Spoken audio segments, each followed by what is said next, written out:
Hey guys, welcome back to our channel. In this tech tutorial video, we're going to show you how you can delete or remove projects in your GanttPro account in 2026. So let us dive into this. So guys, navigate to your account on GanttPro and access the list of all projects inside your account. To do that, click into that symbol here on the left panel.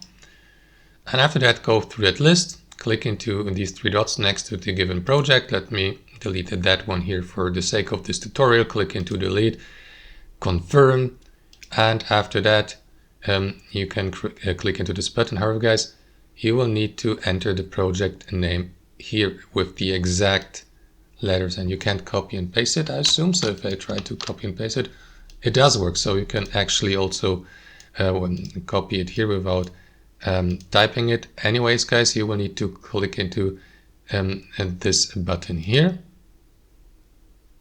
and there you go. As you can see, the project has been deleted from my portfolio. Thanks for watching, hope you enjoyed it, got some value from it, and we'll catch you later.